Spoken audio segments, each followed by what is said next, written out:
Hey there, and welcome to Crazy Pepper, the channel where drama sizzles and revenge burns hotter than ever.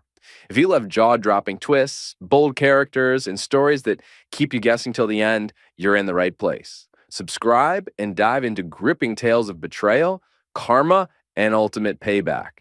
Get ready for unforgettable moments and satisfying endings, only on Crazy Pepper. Hit that bell and let the drama begin. The smell of industrial bleach and human vomit has become my cologne. At 38, I'm scrubbing marble floors in the Sterling City Financial District, wearing a janitor's uniform that costs less than what I used to spend on lunch. My name is Elias Thorne, and 18 months ago, I was pulling down 200 grand as Apex Engineering Group's lead structural engineer. Now I'm making $11.50 an hour, mopping up after people who wouldn't have been worthy of shining my shoes. Enjoy poverty. That's what my wife Clarissa texted me last week from Sterling Vane's private island in Bali. The photo showed her in a bikini that cost more than my monthly rent, draped over the billionaire who destroyed my life. Sterling Vane, tech mogul, political kingmaker, and the man who convinced Apex's board that I was unstable and a liability to company culture. The truth? I caught Clarissa in our bed with him.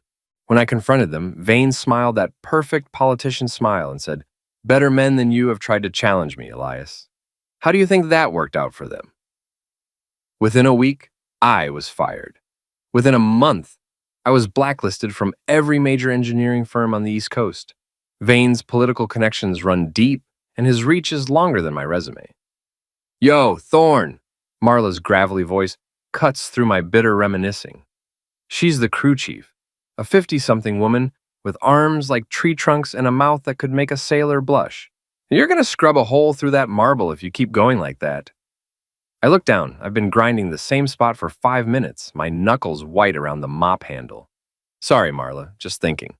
"Thinking's dangerous in this job," she says, lighting up a cigarette despite the no-smoking policy. "Especially when you're thinking about that fancy life you used to have. I've seen your type before, guys who fall from grace.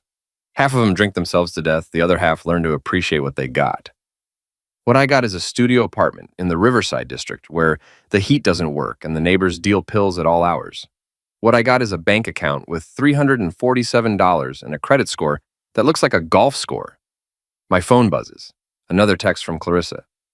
"Sterling's buying me a house in the Hamptons. Remember when you said you'd get me a beach house someday? LOL. I want to throw the phone against the wall, but I can't afford to replace it. The Apex Engineering building looms above us through the floor-to-ceiling windows. 43 stories of steel and glass that I helped design. The irony isn't lost on me. I'm cleaning the building I created, invisible to the people walking through my architectural masterpiece. "Break time," Marla announces, stubbing out her cigarette on the marble. 15 minutes, then we hit the executive floors." The executive floors? Where my old office used to be. Where Clarissa used to visit me for lunch, back when she loved my ambition instead of despising my failure. I step outside into the October chill. The city moves around me like I'm a ghost. Suits and heels clicking past, everyone important, everyone going somewhere that matters. A group of my former colleagues emerges from the building, laughing about something. I recognize David Chen, my old project partner, and Sarah Mitchell, who used to flirt with me at company parties. They see me in my janitor uniform, and the laughter dies. David looks away quickly, but Sarah's expression shifts to something between pity and disgust. "Elias?" she says, like she's not sure it's really me. How are you doing?" "Living the dream," I say, gesturing to my uniform. Turns out, there's real dignity in honest work. Who knew? David finally looks at me. "Listen, man, we heard what happened with Clarissa and, well, Sterling Vane. That's rough." "Is it?" I keep my voice level, sarcastic. "Because from where I'm standing, it looks like everybody got exactly what they wanted. Clarissa got her billionaire, Vane got his trophy, and I got a front row seat to watch the American dream in action." Sarah shifts uncomfortably. "We should get drinks sometime. Catch up." "Sure," and I say. "I get off at 6 a.m. Know any good breakfast bars in the financial district?" "Oh, wait, you probably don't hang out in places where the help drinks." They exchange glances. David clears his throat. "We should go. Late for a meeting." They hurry away, and I watch them disappear into the crowd. These people used to be my friends. We used to solve complex engineering problems together. celebrate project completions, complain about deadlines over expensive whiskey. Now I'm the cautionary tale they'll tell at dinner parties. Back inside, Marla's waiting with a fresh cart of supplies. You look like someone just pissed in your coffee. Something like that. Let me guess. Ran into some folks from your old life? Former colleagues. They wanted to catch up. Marla snorts. Yeah, I bet they did. Nothing people love more than watching a train wreck in slow motion. Makes them feel better about their own problems. We take the service elevator to the 37th floor, executive territory. The elevator music is some generic jazz that probably costs more to license than I make in a month. When the doors open, I'm hit with the smell of expensive cologne and fresh flowers, the scent of success. My old office is 3 doors down from where we start cleaning. I can see it through the glass walls, now occupied by some 20-something hotshot who probably went to the right schools and knows the right people. He's got his feet up on the desk I used to own, talking loudly into a headset about disrupting the infrastructure paradigm. You designed this floor, didn't you? Marla asks, following my gaze. How'd you know? The way you're looking at it, like a parent watching someone else raise their kid. She's right. Every angle, every sightline, every detail was carefully planned. I spent months perfecting the flow of this space, making sure the natural light hit the conference rooms just right, ensuring the executive offices had the perfect view of the harbor. Now I'm mopping the floors. We work in silence for an hour, moving through offices where decisions worth millions of dollars are made daily. In the break room, I overhear 2 executives talking about Vane's latest acquisition. Apparently, he just bought out a renewable energy startup for $2 billion. Guy's got the Midas touch, one of them says. Everything he touches turns to gold. Helps that he's got friends in high places, the other replies. Word is he's got senators on speed dial. I squeeze the mop harder, wringing out dirty water like I'm wringing Vane's neck. Around midnight, we're cleaning the conference room where I was fired. The same mahogany table where I sat 18 months ago, listening to HR drone on about restructuring and new directions. Clarissa was supposed to be at her book club that night. Instead, she was probably already in Vane's bed, planning my professional execution. The memory hits me like a physical blow. The board members wouldn't even look at me. My direct supervisor, a man I'd worked with for 6 years, handed me a box for my personal items and escorted me out like I was a security threat. You're bleeding, Marla says. I look down. I've been gripping the edge of the conference table so hard that my knuckles have split open. Crimson red drips onto the polished wood. Crap.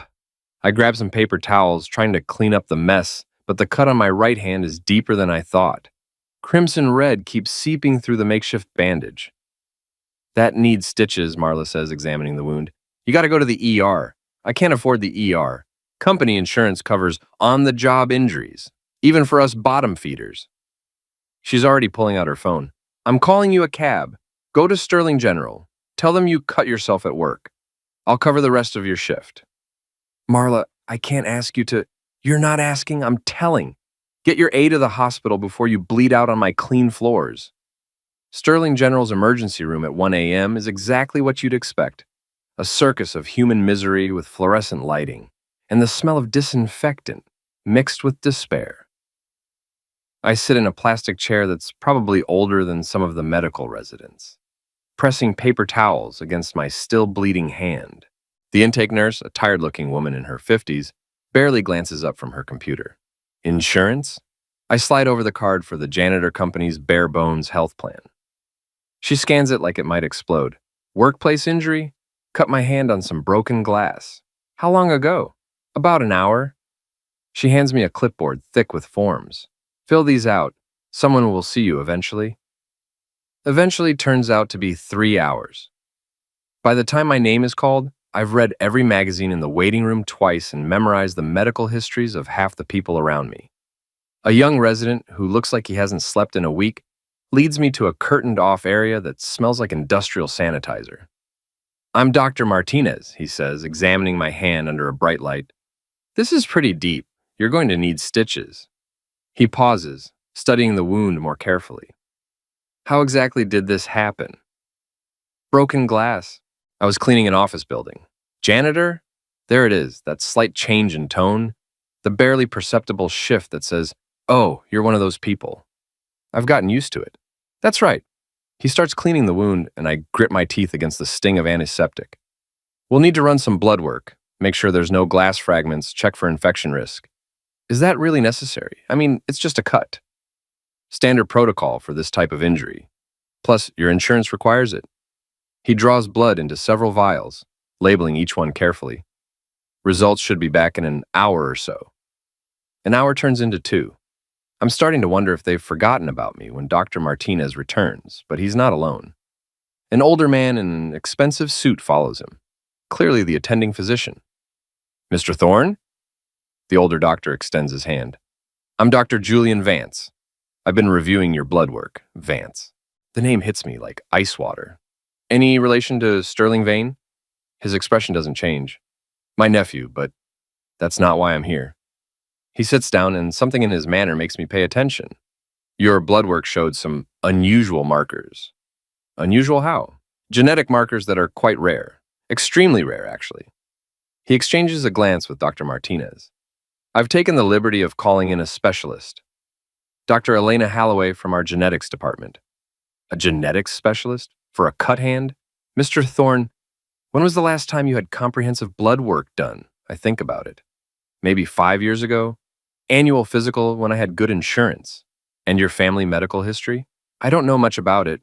I was adopted. My adoptive parents died when I was 25. Dr. Vance nods like this confirms something. Do you know anything about your biological parents?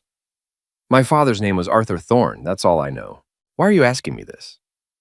Before he can answer, the curtain parts and a woman in her 40s enters. She's got the kind of sharp intelligence in her eyes that makes you feel like you're being x-rayed.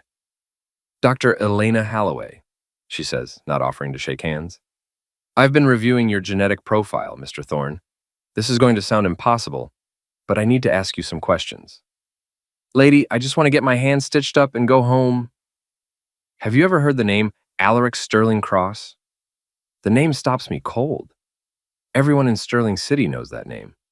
Alaric Sterling Cross was the industrial titan who built half the city in the early 1900s. Steel, railroads, shipping. The guy was basically the Andrew Carnegie of the region. He died in 1987, one of the richest men in America. Of course I've heard of him. What does he have to do with anything? Dr. Halloway pulls up a chair and, Thorne, your DNA shows genetic markers that are consistent with the Sterling Cross bloodline. Not just consistent, identical to samples we have on file from the family's medical records. I stare at her. That's impossible. That's what I thought too. So I ran the tests 3 times. Same result every time. She pulls out a tablet, showing me a complex genetic chart that looks like abstract art. According to this data, you are the biological grandson of Alaric Sterling Cross. The room spins slightly. You're telling me I'm related to the Sterling Cross family? Not just related. You appear to be a direct descendant. Your father, Arthur Thorne.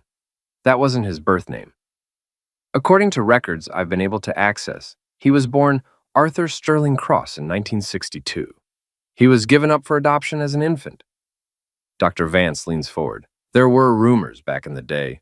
Alaric Sterling Cross had a reputation as something of a playboy in his younger years. The family was very good at covering up scandals. But why would they give up a son? Because Arthur was born to one of the family's housekeepers, Dr. Halloway says bluntly. Mariah Santos. She was 19, unmarried, and Alaric Sterling Cross was already married with legitimate children. The family paid her a substantial sum to give up the child and disappear.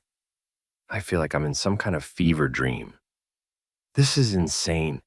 You're telling me I'm the secret grandson of one of the richest families in American history? Was one of the richest families, Dr. Halloway corrects. Alaric's legitimate children all died without heirs. The last of them, his daughter Margaret, passed away in 2019. According to the will, if no direct descendants could be found within 5 years of her death, the estate would go to charity. But I'm a direct descendant. Exactly. She shows me another document on her tablet. The Sterling Cross estate is currently worth approximately $9.4 billion. It includes real estate, investments, art collections, and controlling interests in several major corporations. I start laughing. I can't help it. The whole situation is so absurd that laughter is the only rational response. You're telling me that while I'm scrubbing toilets for minimum wage, I'm actually a billionaire? Potentially, yes. But there's a process. Legal verification, DNA confirmation from multiple sources, genealogical research. It could take months. Dr. Vance is watching me carefully. There's something else you should know. The Sterling Cross estate includes a 47% stake in Apex Engineering Group. The laughter dies in my throat. Apex, my old company, among others. Sterling Cross Industries was a major investor in dozens of companies over the decades. If you can prove your claim, you wouldn't just be wealthy, you'd have controlling interest in the company that fired you. I think about Clarissa's text, "Enjoy poverty." I think about Sterling Vane's smug smile as he destroyed my career. I think about my former colleagues looking at me like I was something they'd scrape off their shoes. What do I need to do? Dr. Holloway is already pulling out business cards. I know some excellent estate attorneys, genealogical researchers. This is going to be complicated, but if the DNA evidence holds up, you have a very strong case. How long? With the right legal team, maybe 6 months, maybe less if we can find more documentation about your father's birth. 6 months. 6 months of mopping floors and living in poverty while lawyers fight over whether I'm entitled to a fortune that could buy and sell Sterling Vane 10 times over. Dr. Vance, I say, does your nephew know about any of this? He shakes his head. Sterling doesn't know you exist. As far as he's concerned, you're just the janitor he helped destroy. But when this comes out, he trails off. When this comes out, he's going to realize he just handed controlling interest of his business partner to the man whose life he ruined. That's about the size of it. I look down at my bandaged hand, still throbbing from the stitches. 12 hours ago, I was nobody. A failed engineer with a cheating wife and a minimum wage job. Now I might be one of the richest men in America. Dr. Holloway, give me those business cards. The law offices of Pemberton Hayes and Associates occupy 3 floors of a glass tower in downtown Sterling City. I'm sitting in a conference room that costs more per square foot than my apartment, wearing the only decent suit I own. The one I interviewed in 18 months ago, back when I still believed competence mattered more than connections. Margaret Pemberton is exactly what you'd expect from a lawyer who charges $800 an hour. Silver hair pulled back in a perfect chignon, a suit that probably costs more than my car, and the kind of confidence that comes from never losing a case that matters. Mr. Thorne, she says, reviewing the genetic reports Dr. Holloway provided, I've handled estate cases for 30 years, but I've never seen DNA evidence this conclusive. You are unquestionably Alaric Sterling Cross's biological grandson. Across from her sits James Fitzgerald, the genealogical researcher she recommended. He's spent the last 2 weeks digging through records, and the pile of documents in front of him tells a story I'm still trying to believe. We found the birth certificate, Fitzgerald says, sliding a photocopy across the table. Arthur Sterling Cross, born March 15th, 1962 at Sterling General Hospital. Mother listed as Maria Santos, father listed as Alaric Sterling Cross.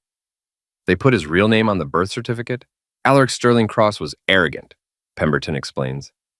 He wanted his son's legitimacy documented, even if he couldn't publicly acknowledge him. The adoption records show the child was placed with Robert and Helen Thorne of Albany, New York, 6 months later. And the payment to the mother? Fitzgerald opens another file.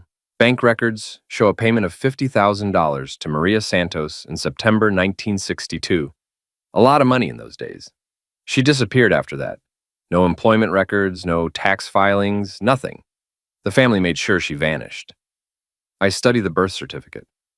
My father's real name, printed in careful handwriting.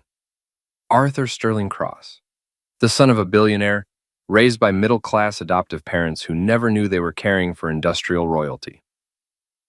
What's our timeline? I ask. The legal challenge should be straightforward, Pemberton says. With DNA evidence this strong, plus the documentation we found, I can't imagine any court would rule against us. 6 months, maybe less. And in the meantime? In the meantime, you keep your day job and try not to attract attention. The moment this becomes public, every gold digger and long-lost relative in America will come out of the woodwork. Not to mention the media circus. My phone buzzes. Another text from Clarissa. This one, with a photo of her and Sterling Vane at some charity gala. She's wearing a dress that costs more than I make in 6 months, draped over the man who destroyed my life. The caption reads, "Living our best life, #blessed power couple." There's one complication, Fitzgerald says carefully. We've been discreet, but this kind of investigation leaves traces. If someone wanted to dig into what we've been doing, you think Vane might find out? Sterling Vane has resources, Pemberton says. Political connections, private investigators, and people who monitor unusual legal activity. If he discovers what we're working on, he'll try to stop it. He'll try to destroy it. And you. I think about this. Vane already tried to destroy me once, and he succeeded, but that was when I was just a structural engineer with a cheating wife and a naive belief in fairness. Now I have something he doesn't know about. The kind of leverage that can topple empires. Let him try, I say. He's already taken everything I care about. What's he going to do, fire me from my janitor job? Pemberton smiles, and it's not entirely pleasant. Mr. Thorne, when this case becomes public, you're going to discover something interesting about wealth. It's not just about money, it's about power. And power makes people do desperate things. After the meeting, I walk through downtown Sterling City with new eyes. The Sterling Cross name is everywhere. Buildings, foundations, parks, hospital wings. My grandfather's legacy, built on steel and sweat and the kind of ruthless ambition that created American fortunes. I stop in front of the Sterling Cross building, a 40-story monument to industrial power. There's a bronze plaque near the entrance, dedicated to Alaric Sterling Cross, 1823 and 1907, visionary builder, philanthropist. Visionary builder. Philanthropist. They left out man who abandoned his son to preserve his reputation. My phone rings. Marla. Where the hell are you? You missed your shift last night. Sorry, had some legal stuff to deal with. I'll be in tonight. Legal stuff? What kind of legal stuff does a janitor have? I almost tell her. Almost explain that her newest crew member might be worth more than the building we clean. But Pemberton's warning echoes in my head. Keep quiet. Don't attract attention. Nothing important. Just some paperwork from my divorce. That witch still giving you trouble? Something like that. Well, get your A down here. We got the Apex building tonight, and I need all hands. Some big shot is throwing a party on the executive floor, and they want the place spotless. A party at Apex, where my former colleagues will be celebrating whatever deal they've closed this week, probably with Sterling Vane as the guest of honor. I'll be right there. The Apex building after hours is a different beast. During the day, it hums with activity. Meetings, phone calls, the constant motion of people making money. At night, it's a cathedral of ambition, all glass and steel reaching toward the sky. Marla assigns me to the executive floor, of course. The universe has a sense of humor. I'm setting up my equipment when I hear voices from the conference room. The party is winding down, but a few stragglers remain. I recognize the voices before I see the faces. David Chen, Sarah Mitchell, and two other former colleagues deep in conversation with someone whose voice makes my blood freeze. Sterling Vane. The renewable energy sector is exploding, Vane is saying. Clean tech, solar, wind. It's not just good politics anymore, it's good business. What about regulatory challenges? David asks. The new administration is talking about tighter environmental standards. Vane laughs, and the sound makes my skin crawl. Regulations are just suggestions when you know the right people. I've got senators who take my calls at midnight. I move closer to the doorway, staying in the shadows. Vane is holding court like the king he thinks he is. My former colleagues, hanging on his every word. Speaking of knowing the right people, Sarah says, whatever happened to that engineer who used to work here? Elias something? Elias Thorne, Vane says, and I can hear the satisfaction in his voice. Let's just say he learned that there are consequences for overreaching. Last I heard, he's working as a janitor somewhere. Quite a fall from grace. That's harsh, David says, but he doesn't sound particularly sympathetic. Business is harsh, Vane replies. Elias thought he could challenge me over a personal matter. He forgot that in this city, I don't just have connections. I am the connection. A personal matter. He's talking about finding him in bed with my wife like it was a minor business dispute. What about his wife? Sarah asks. Clarissa, right? She's with you now? Clarissa understands power, Vane says. She appreciates what I can offer her. Elias was small time. A good engineer, but he thought small. I think big. Must be nice, David says, having that kind of influence. It's not about nice, Vane corrects. It's about understanding how the world really works. Money talks, but power whispers. And when power whispers, smart people listen. I've heard enough. I start to back away, but my cleaning cart bumps into a chair. The conversation stops. "What was that?" Sarah asks. Footsteps approach the doorway. I duck behind my cart, pretending to organize supplies, but it's too late. Sterling Vane appears in the doorway, and our eyes meet. For a moment, neither of us speaks. He's exactly as I remember, tall, silver-haired, wearing a suit that costs more than most people's cars. But there's something in his expression I haven't seen before. Uncertainty. "Well," he says finally, "if it isn't Elias Thorne, I heard you'd found new employment." I stand up slowly, meeting his gaze. "Mr. Vane, enjoying your party?" "Very much. It's always satisfying to celebrate success with friends." He emphasizes the word friends, making it clear I'm not included in that category. The others have gathered behind him now, David, Sarah, and the rest. They look embarrassed, like children caught talking about someone behind their back. "Elias," David says awkwardly, "we didn't know you were working here," I finish. "Yeah, well, when you get blacklisted from every engineering firm in the city, you learn to adapt." Vane smiles that politician smile. "I'm sure it builds character. There's dignity in honest work, don't you think?" "Absolutely," I say. "I've learned a lot about dignity lately. Funny thing about dignity, it's not about what you do for a living. It's about how you treat people." "Is that so?" "Take you, for example. You've got all the money and power in the world, but you're still the kind of man who sleeps with other people's wives and destroys careers for sport. Makes you wonder what dignity really means." The smile falters slightly. "Careful, Elias. You're in no position to make accusations." "I'm not making accusations. I'm stating facts. You want to destroy me because I caught you with Clarissa? Mission accomplished. You want to make sure I never work in engineering again? Done. But here's the thing about rock bottom. It's a solid foundation to build on." Sarah steps forward. "Elias, maybe you should..." "Should what? Know my place, keep my mouth shut, let the important people have their conversations without interruption from the help?" I look at each of them in turn. These people used to be my friends, my colleagues. Now they're looking at me like I'm a dangerous animal that might attack at any moment. "You know what I've learned working as a janitor?" I continue. "I've learned that most messes are made by people who think they're too important to clean up after themselves. They leave their garbage for other people to deal with, and they never think about the person who has to mop up what they spill." Vane's expression is hardened. "If you're quite finished with your philosophy lesson, some of us have important business to discuss." "Oh, I'm finished," I say, starting to pack up my supplies. "For now." As I wheel my cart toward the elevator, I hear Vane say quietly to the others, "Some people never learn when they're beaten." The elevator doors close, and I lean against the wall, my heart pounding. 6 months ago, that confrontation would have terrified me. Now it feels like practice. Because Sterling Vane is right about one thing. Some people never learn when they're beaten.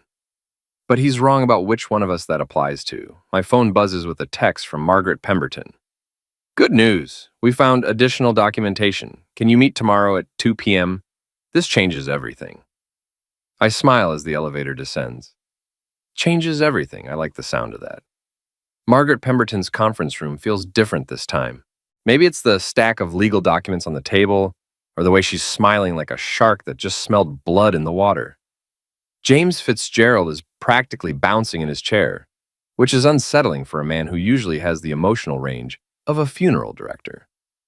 "We found it," Pemberton says without preamble. "The smoking gun." She slides a leather portfolio across the table. Inside is a handwritten letter, yellowed with age, in elegant script.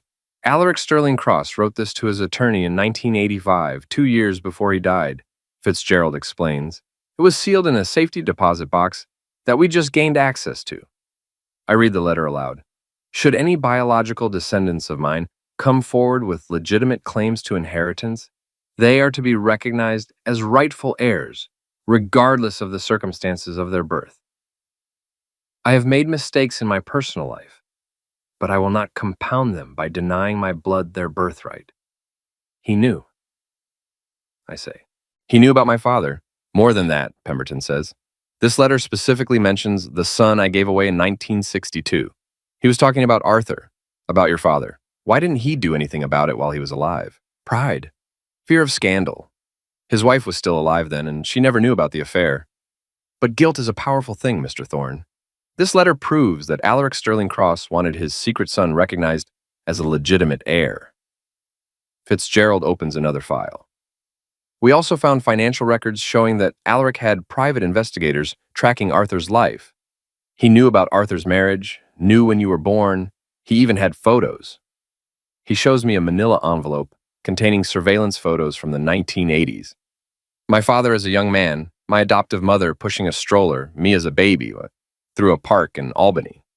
Someone had been watching us, documenting our lives from a distance. This is creepy as hell, I say. It's also legally bulletproof, Pemberton replies. We have DNA evidence, birth certificates, financial records, and now a letter of intent from Alaric himself. No court in the country would rule against us. How long? I'm filing the papers today. Emergency petition for inheritance rights. With evidence this strong, we could have a preliminary ruling within weeks. My phone rings. Marla again. I have to take this. Thorne, where the hell are you? You missed another shift. I'm dealing with some family stuff, Marla. Legal issues. What kind of legal issues? You're not in trouble, are you? I look at the mountain of evidence that proves I'm worth $9 billion. It's complicated. Everything's complicated with you college boys. Just get your A to work. We got the Sterling Medical Center tonight, and it's a big job. Sterling Medical Center. Named after my grandfather. Built with money that should have been my father's inheritance. I'll be there in an hour. After I hang up, Pemberton leans forward. Mr. Thorne, you need to start thinking about security. When this becomes public, you're going to be one of the most valuable targets in the country. Security? Bodyguards, secure transportation, background checks on anyone who comes into contact with you. The kind of wealth you're inheriting doesn't just buy you luxury, it buys you enemies. What about Vane? What about him? When he finds out, he's going to come after me, hard. Pemberton's smile turns carnivory. Let him try. Sterling Vane's power comes from money and connections. You're about to have more money than him, and connections can be bought. Plus, Fitzgerald adds, there's the matter of Apex Engineering Group. What about it? The Sterling Cross estate owns 47% of Apex. With your inheritance, you'll be the largest single shareholder. You could fire the entire board if you wanted to. The irony is delicious. The company that fired me, that blacklisted me at Vane's request, will soon be under my control. How soon can we make this public? We could leak it to the press tomorrow, Pemberton says, but I'd recommend waiting until the legal proceedings are further along. Once this hits the news, everything changes. Changes how? Right now, you're invisible. Nobody sees a janitor as a threat. But the moment you become Elias Thorne, billionaire heir, you'll have a target on your back. Every move you make will be scrutinized. Every word you say will be recorded. She's right, of course. But the thought of Clarissa and Vane reading about my inheritance in the morning paper is almost irresistible. One more week, I say. More week. File the papers, get everything ready, but don't go public until I say so. Any particular reason for the delay? I think about last night's confrontation at Apex, about Vane's smug certainty that he'd destroyed me completely. I want to enjoy being invisible for a little while longer. That night at Sterling Medical Center, I'm mopping floors in the oncology wing, thinking about the letter from my grandfather. The irony isn't lost on me. I'm cleaning a hospital built with money that was rightfully my father's, money that could have changed our entire family's life. My father died of a heart attack when I was 30. He worked construction his whole life, never knowing he was the son of one of America's richest men. My adoptive mother died 2 years later, taking with her any secrets she might have known about my origins. They lived modest lives, good lives, but they struggled. Dad worked overtime to pay for my college. Mom took night shifts at the diner to help with expenses. They sacrificed everything to give me opportunities they never had. If they'd known the truth, would it have changed anything? Would my father have tried to claim his inheritance, or would his pride have kept him silent? I'm lost in thought when I hear familiar voices from the private wing. Through the glass doors of the VIP section, I can see Sterling Vane and Clarissa talking to a doctor.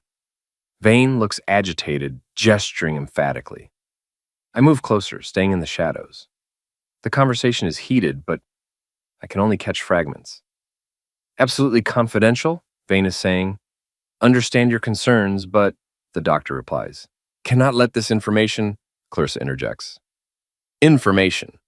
What kind of information would bring Sterling Vane to a hospital at midnight? I inch closer, pretending to clean a water fountain near their conversation. The doctor's holding a medical file, and Vane is trying to take it from him. Mr. Vane, I cannot simply hand over confidential medical records, the doctor says firmly. Even with your connections, there are laws. Laws can be bent when necessary, Vane replies. This is a matter of national security. National security? What the hell is he talking about? Clarissa notices me first. Sterling, she says quietly, we're not alone. Vane turns, sees me with my mop and bucket, and his expression shifts to contempt. Just the janitor. Continue, doctor. Just the janitor. The dismissal stings, but it also provides perfect cover. They're talking in front of me like I'm furniture. I'm sorry, Mr. Vane, but I cannot help you. If you want access to those records, you'll need a court order. Doctor, Vane's voice drops to a threatening whisper. Do you know who I am? Do you understand what I can do to your career? I understand perfectly. I also understand medical ethics. Good evening. The doctor walks away, leaving Vane and Clarissa alone. I continue mopping, invisible and ignored. What now? Clarissa asks. Now we find another way, Vane says. There are other doctors, other hospitals. Someone will cooperate. What if they don't? What if this gets out? It won't get out. I'll make sure of that. They walk past me without a second glance, but I catch Vane's parting words to Clarissa. Some secrets are worth eliminating for. My blood runs cold. What kind of medical records would Sterling Vane eliminate to suppress? After they leave, I find myself standing in front of the hospital directory. The VIP wing houses the genetics department, among other specialized services. The same department where Dr. Halloway works, where my DNA was analyzed. A terrible thought begins to form. What if Vane knows about my inheritance claim? What if he's trying to get access to the genetic testing that proves my identity? I pull out my phone and call Margaret Pemberton's emergency line. Mr. Thorne, it's almost midnight. Vane was here, at the hospital. He was trying to get medical records from the genetics department. Silence on the other end. Then, how do you know this? I overheard him talking to a doctor. He mentioned national security, said some secrets are worth eliminating for. Mr. Thorne, you need to listen to me very carefully. Go home, pack a bag, and check into a hotel. Use cash, don't use your credit cards. I'll call you in the morning. You think he knows? I think Sterling Vane is a very dangerous man who doesn't like surprises. And you, Mr. Thorne, are about to be the biggest surprise of his life. I hang up and look around the hospital corridor. Suddenly, every shadow seems threatening, every sound suspicious. I've spent months thinking of myself as powerless, as defeated. But power is a double-edged sword, and I'm about to learn how sharp both edges can be. Tomorrow, everything changes. Tonight, I'm still just the janitor, but not for much longer. The Riverside Motel isn't the kind of place that asks questions. $50 cash gets me a room that smells like cigarettes and broken dreams. But it's anonymous, and that's what matters. I'm sitting on a bed that's seen better decades, staring at my phone, when Margaret Pemberton calls at 7 a.m. We have a problem, she says without preamble. What kind of problem? Someone broke into Dr. Halloway's office last night, ransacked the place, stole computer equipment, destroyed files. My blood goes cold. The DNA samples? Gone, all of them. But here's the thing. They missed the backup samples that were sent to an independent lab for verification. We still have proof, but someone really wanted to make sure your genetic evidence disappeared.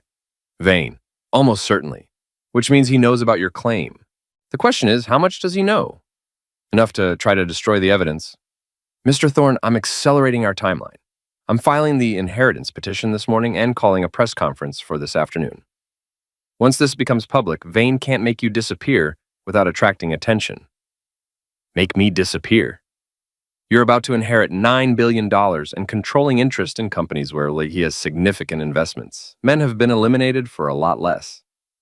After she hangs up, I sit in the motel room, processing the reality of my situation. 18 months ago, I was a successful engineer with a beautiful wife and a bright future. Now I'm a janitor hiding in a motel, about to become one of the richest men in America while dodging assassination attempts from my wife's billionaire lover. My phone buzzes with a text from Marla. Where the hell are you? You missed your shift again. If you don't show up tonight, you're fired. I almost laugh. In a few hours, I'll be worth more than the entire janitorial company, and Marla's threatening to fire me. I text back, family emergency, I'll explain everything soon. At 2 p.m., I'm standing outside the Sterling City Courthouse, watching Margaret Pemberton address a crowd of reporters. I'm wearing my best suit, the same one I've worn to every important meeting for the past month, and trying not to throw up. Ladies and gentlemen, Pemberton begins, I'm here to announce the discovery of a living heir to the Sterling Cross fortune. My client, Mr. Elias Thorne, is the biological grandson of the late Alaric Sterling Cross. The crowd erupts. Cameras flash. Reporters shout questions, and I watch my life change in real time. Mr. Thorne, a reporter calls out, where have you been for the past 38 years? Working, I say into the microphone Pemberton hands me. Most recently as a janitor, making $11.50 an hour. More chaos. The story is perfect for the media. Rags to riches, hidden inheritance, family secrets. I answer questions for 20 minutes, sticking to the basic facts while Pemberton handles the legal details. Mr. Thorne, another reporter asks, what's the first thing you're going to do with your inheritance? I think about Clarissa's enjoy poverty text, about Sterling Vane's smug smile, about my former colleagues treating me like I was invisible. I'm going to remember where I came from, I say, and I'm going to make sure the people who helped me when I had nothing are taken care of. As for the people who tried to destroy me, I pause, looking directly into the camera. Well, they're about to learn that karma has a very long memory. By evening, the story is everywhere. Janitor inherits billions. Secret heir discovered. Rags to riches. The Sterling Cross scandal. My face is on every news channel, every website, every social media platform. I'm back in my motel room watching the coverage when my phone explodes with messages. Former colleagues who haven't spoken to me in months, distant relatives I've never met, old friends suddenly remembering our deep connection. But the message I'm waiting for comes at 8 p.m. Clarissa. Elias, we need to talk. This is all a mistake. I never meant for things to go this far. Please call me. I delete it without responding. 10 minutes later, another text. I know you're angry, but we can work this out. I still love you. Delete. 30 minutes after that, Sterling is furious. He says you're lying about the inheritance. He's going to destroy you. This one I keep. At 9 p.m., my phone rings. Unknown number. Elias? Sterling Vane's voice is ice cold. We need to have a conversation. Do we? I thought you'd said everything you needed to say when you destroyed my career. That was business. This is personal. Funny. That's exactly what you said when I caught you in my bed. Silence. Then, you have no idea what you're dealing with. The Sterling Cross inheritance isn't just about money.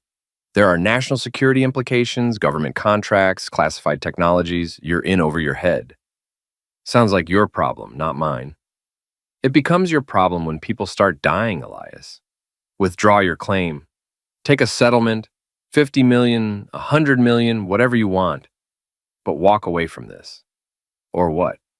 Or you'll discover that some fortunes come with a price that's too high to pay. The line goes dead. I stare at the phone, my hands shaking slightly. Vane isn't just threatening my money, he's threatening my life. But he's made one crucial mistake. He still thinks of me as the broken man he destroyed 18 months ago. He doesn't understand that I've spent the last year learning what it means to have nothing left to lose. I call Margaret Pemberton. He just threatened me, I tell her. Vane, he wants me to withdraw the claim. What did you tell him? Nothing, but I'm done hiding. It's time to go on offense. What did you have in mind? I want to call a shareholders meeting at Apex Engineering Group. As the largest shareholder, I have that right, don't I? Technically, yes, but the inheritance isn't finalized yet. Then finalize it. Fast. I want to walk into that boardroom as the owner, not the janitor they fired. Mr. Thorne, are you sure about this? Once you make this move, there's no going back. I think about my father, working construction his whole life, never knowing he was royalty. I think about my adoptive parents sacrificing everything for my education. I think about 18 months of humiliation, poverty, and watching the woman I loved celebrate my destruction. Margaret, I've been going back for 18 months. It's time to go forward. 3 days later, I'm standing outside the Apex Engineering Group building. But this time, I'm not wearing a janitor's uniform. I'm wearing a $3,000 suit, courtesy of my new legal team, and I'm carrying a briefcase containing documents that will change everything. The lobby security guard recognizes me and does a double take. Mr. Thorne, sir, I heard about the inheritance. Congratulations. Thank you, Marcus. I remember his name from my janitor days. How's your daughter doing? Still in college? Yes, sir. Pre-med at State University. Good for her. Medicine's a noble profession. I take the executive elevator to the 42nd floor, where the boardroom waits. Through the glass walls, I can see the emergency shareholders meeting already in session. David Chen, Sarah Mitchell, and the rest of the board are seated around the same table where I was fired. Sterling Vane sits at the head of the table like a king holding court. I check my watch. 2:00 p.m. exactly. Margaret Pemberton appears beside me, along with the two associates carrying boxes of legal documents. Ready? She asks. I've been ready for 18 months. The boardroom door opens and every conversation stops. 23 faces turn toward me, and the expressions range from shock to fear to barely concealed panic. Good afternoon, I say, taking the seat directly across from Vane. Thank you all for coming to my meeting. Your meeting? Vane's voice is controlled, but I can see the rage in his eyes. Margaret Pemberton stands. Ladies and gentlemen, as of this morning, the Sterling City Probate Court has issued a preliminary ruling recognizing Mr. Elias Thorne as the rightful heir to the Sterling Cross estate. This includes a 47% controlling interest in Apex Engineering Group. She slides copies of the court order around the table. Mr. Thorne is now the majority shareholder and, as such, has called this emergency meeting to address several matters of corporate governance. David Chen looks like he's going to be sick. Sarah Mitchell won't meet my eyes. The other board members are studying the legal documents like they might spontaneously combust. This is ridiculous, Vane says. Elias is a janitor. He has no business experience, no understanding of corporate leadership. You're right, I say, and I am a janitor. I've spent the last 18 months cleaning up other people's messes, learning the value of honest work, and discovering who my real friends are. I stand up, walking to the window that overlooks the city. I've also learned something else. I've learned that this company, the company I helped build, the company that fired me for personal reasons, has been systematically defrauding its government contracts. The room goes dead silent. That's a serious accusation, Vane says carefully. It's a serious crime. I turn back to face the table. Margaret, would you please distribute the financial analysis? My lawyer hands out another set of documents. These are records showing systematic overbilling on federal infrastructure projects, kickbacks to government officials, and tax evasion schemes dating back 5 years. Where did you get these? David asks, his voice barely a whisper. From the janitor's closet, I say. Turns out when you're invisible, people throw away a lot of interesting paperwork. And when you're cleaning executive offices at 2 a.m., you overhear a lot of fascinating conversations. Vane's face has gone pale. You have no proof of anything. I have recordings, I say simply. 18 months worth. Every late-night conversation, every whispered deal, every corrupt transaction. I may have been just the janitor, but I was a janitor with a very good memory and a smartphone. I pull out my phone and play a recording from 3 months ago. Vane's voice fills the room. The EPA inspector can be bought for $50,000. Make sure it's untraceable. You recorded us illegally? Sarah says. I recorded conversations in a public workplace. Perfectly legal. I stop the playback. I have hours of this material, enough to send half this board to federal prison. Vane stands up slowly. What do you want, Elias? I want what's mine. I want the company that fired me to acknowledge that they made a mistake. I want the people who destroyed my life to understand that actions have consequences. And if we don't cooperate, I smile. And it's not a pleasant expression. Then tomorrow morning, every major news outlet in the country gets copies of these recordings, along with a detailed financial analysis of your crimes. The FBI will have warrants by noon, and by evening, you'll all be in federal custody. You're blackmailing us, David says. I'm offering you a choice. Resign immediately, cooperate with a full internal audit, and return the stolen money. In exchange, I won't press criminal charges. And if we refuse, then you can enjoy poverty from a federal prison cell. The silence stretches for a full minute. Finally, Vane speaks. You think you've won, Elias. But money doesn't change who you are. You're still the same pathetic man who couldn't keep his wife satisfied. You're right. Money doesn't change who you are. It reveals who you are. And what it's revealed about you, Sterling, is that you're a criminal, a fraud, and a coward who hides behind wealth and connections. I walk back to my seat and sit down. Now, let's discuss your resignation letter. One by one, they signed David Chen, Sarah Mitchell, every board member who participated in the corruption. Their signatures look like surrender, which is exactly what they are. Sterling Vane is the last to sign. His hand shakes slightly as he writes his name. "This isn't over," he says quietly. "Yes, it is," I reply. "You just don't know it yet." As they file out of the boardroom, I remain seated at the table, looking out at the city I now own a significant piece of. Margaret Pemberton sits down beside me. "How does it feel?" she asks. "Like justice," I say, "but we're not done yet." "What's next?" I pull out my phone and scroll to Clarissa's contact information. I haven't spoken to her since the day I caught her with Vane, but that's about to change. "Now, I say, "we deal with my wife." The Sterling Cross Mansion sits on 40 acres of prime real estate overlooking Sterling Harbor.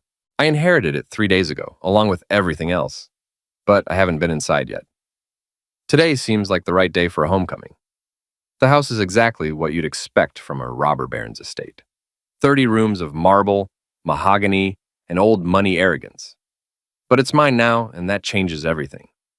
I'm standing in the library, surrounded by first edition books worth more than most people's houses, when Margaret Pemberton calls. "The Apex board has been replaced," she reports. "Clean slate, all new leadership. The FBI has opened a formal investigation into the corruption charges, but they're treating it as a white-collar case, not a criminal conspiracy." "What about Vane?" "Interesting development there. It seems Mr. Vane has been having some financial difficulties. Several of his shell companies are being investigated by the SEC, and 3 major investors have pulled out of his renewable energy fund. Karma's a beautiful thing. It helps when Karma has a $9 billion legal team," Pemberton says dryly. "But there's something else. Your wife has been trying to contact me. She wants to arrange a meeting." "Clarissa, I've been expecting this call for days." "What does she want?" "To discuss reconciliation, according to her attorney. She's claiming the marriage was never properly dissolved and that she's entitled to half your inheritance." I laugh, and it's not a pleasant sound. "Set up the meeting tomorrow, 2 p.m. at the mansion." "Are you sure that's wise?" "Probably not, but it's necessary." The next afternoon, I'm waiting in the mansion's main parlor when Clarissa arrives. She's wearing a designer dress that probably costs more than I used to make in a month, and she's accompanied by a lawyer who looks like he charges by the minute. She hasn't changed much. Still beautiful, still perfectly put together, still radiating the kind of calculated charm that first attracted me. But there's something desperate in her eyes now, a hunger that wasn't there before. "Hello, Elias," she says as if we're old friends meeting for coffee. "Clarissa." I don't stand up. Don't offer to shake hands. "You look well. Billionaire's mistress suits you." She winces slightly. "I deserve that. I know I hurt you, and I'm sorry." "Are you, or are you sorry that your meal ticket just got arrested by the FBI? Her lawyer clears his throat. "Mr. Thorne, my client is here to discuss the legal status of your marriage and her rightful claim to marital assets." "Rightful claim?" I stand up and walk to the window. "Tell me, counselor, what's the legal term for a wife who abandons her husband, moves in with another man, and sends text messages saying enjoy poverty? The marriage was never formally dissolved because she was too busy enjoying her new life to file the paperwork." I turn back to face them. "But don't worry, I had my lawyers take care of it. The divorce was finalized yesterday." Clarissa's face goes white. "You can't do that without my consent." "Actually, I can. Abandonment, infidelity, emotional cruelty. I had plenty of grounds. Plus, it helps when you can afford the best legal team in the state." Her lawyer opens his briefcase. "Mr. Thorne, we're prepared to offer a reasonable settlement. Mrs. Thorne is willing to waive any claim to the inheritance in exchange for a modest payment." "How modest?" $10 million. I stare at them for a moment, then start laughing. 10 million? For what? 18 months of humiliation? For destroying my career? For abandoning me when I needed her most? Clarissa steps forward. "Elias, please, I made mistakes, but we can fix this. I still love you." "Do you, or do you love the idea of being married to a billionaire?" "Both," she says, and for the first time, she sounds honest. "I won't lie to you. The money matters. But I also remember what we had before everything went wrong. What we had before you decided I wasn't successful enough for your taste? Before I got scared, she corrects. You were so ambitious, so driven, and I was afraid you'd leave me behind. When Sterling came along, you saw a shortcut, a way to get the lifestyle you wanted without having to wait for me to earn it. She doesn't deny it. I was wrong, I know that now, but we can start over. We can have everything we dreamed about. I walk over to the mantelpiece where a portrait of Alaric Sterling Cross hangs. My grandfather, the man I never met, stares down with the kind of confidence that comes from building empires. You know what's funny, Clarissa? A year ago, I would have taken you back. I was so broken, so desperate, that I probably would have forgiven anything just to stop the pain. And now? Now I understand something I didn't before. You didn't leave me because I wasn't successful enough. You left me because you never believed I could be successful. You saw Sterling Vane's wealth and power, and you decided I could never measure up. I turned back to face her. But here's the thing. I didn't inherit this money. I earned it. I earned it by surviving 18 months of hell, by learning what it means to have nothing, by discovering who I really am when everything else is stripped away. Elias, I'm not finished. My voice is quiet, but there's steel in it. You want $10 million? For what? For teaching me that the woman I loved was a stranger?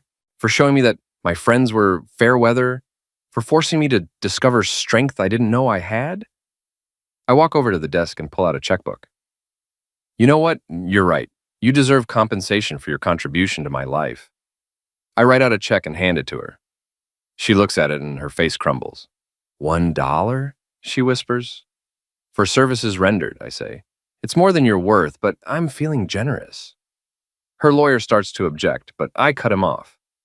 The divorce is final. The prenup she signed 7 years ago is ironclad. She gets nothing except what I choose to give her, and I choose to give her the same consideration she gave me. Clarissa looks up at me, tears streaming down her face. You've changed. You're not the man I married. You're right. The man you married was weak. He was naive enough to believe that love mattered more than money, that loyalty meant something, that the woman he adored would stand by him when things got difficult. I lean against the desk, studying her. That man is gone, Clarissa. You eliminated him. What's left is someone who understands that respect isn't given, it's earned, and you haven't earned it. She stands up, clutching the $1 check. This isn't over, Elias. I'll fight this. You'll what, sue me? With what money? Sterling Vane is facing federal charges and his assets are frozen. Your sugar daddy can't help you anymore. The truth hits her like a physical blow. For the first time since she walked in, she looks genuinely afraid. What am I supposed to do? She asks. And for a moment, she sounds like the woman I married. Vulnerable, uncertain, human. What I did, I say. Figure it out. Learn what you're really made of. Discover whether you have any value beyond your looks and your ability to manipulate men. I walk to the door and open it. Goodbye, Clarissa. Try not to enjoy poverty too much. After they leave, I stand in the empty parlor, looking out at the harbor where ships once brought steel and coal to build my grandfather's empire. The silence is profound, broken only by the ticking of a grandfather clock that's probably worth more than most people's cars. My phone buzzes with a text from Marla. Saw you on the news. Holy crap, Thorne. You're really a billionaire? I text back, really a billionaire? Want a job running building maintenance for Sterling Cross Industries? Her response comes immediately. Hell yes. Do I get to fire people who treat janitors like crap? That's exactly why I'm hiring you. Another text, this one from Dr. Julian Vance. Congratulations on your inheritance. Your grandfather would be proud. Also, my nephew is an A. I smile and put the phone away. Tomorrow I'll start the real work. Running a business empire, managing investments, figuring out what to do with more money than I can spend in 10 lifetimes. But tonight, I want to do something simple, something that reminds me where I came from and who I really am. I drive to Sterling General Hospital and find Dr. Elena Holloway in the genetics lab, working late as usual. Mr. Thorne, she says, looking up from her computer. I heard about the inheritance. Quite a story. Dr. Holloway, I want to endow a research wing. Genetic diseases, rare conditions, the kind of work that doesn't get enough funding because it's not profitable enough. That's very generous. How much were you thinking? 50 million to start? More if the research shows promise. She stares at me. 50 million? That's more than our entire annual budget. Good. I want it named after my adoptive parents, the Robert and Helen Thorne Center for Genetic Research. They never had much money, but they gave me everything that mattered. Mr. Thorne, this will change everything. We could hire the best researchers in the world, buy equipment we've only dreamed about, then dream bigger, I say. And remember, this money comes with one condition. Every patient gets treated with dignity, regardless of their ability to pay. Rich or poor, powerful or powerless, they all get the same level of care. I leave her with the contact information for my legal team and drive back to the mansion. The house feels different now. Not like a monument to someone else's success, but like a tool I can use to build something better. In the library, I find a leather-bound journal that belonged to my grandfather. The first entry is dated 1943, when he was just starting to build his empire. His handwriting is strong, confident. Success is not about what you accumulate, but about what you build that lasts beyond your lifetime. Money is just a tool. The question is, what will you build with it? I pick up a pen and turn to a fresh page. At the top, I write Elias Thorne, 2024. Below that, today I learned that revenge isn't about destroying your enemies. It's about becoming so successful that their opinions become irrelevant. I close the journal and look around the library. Books, art, furniture, all the trappings of wealth. But the real inheritance isn't the money or the possessions. It's the knowledge that I survived the worst thing that ever happened to me and came out stronger. My phone buzzes one last time. A text from an unknown number. Congratulations on your inheritance. You won this round, but the game isn't over. SV. Sterling Vane, still trying to have the last word. I delete the message without responding. Some games aren't worth playing. Some people aren't worth the energy it takes to hate them. I have better things to do with my time. I have an empire to build.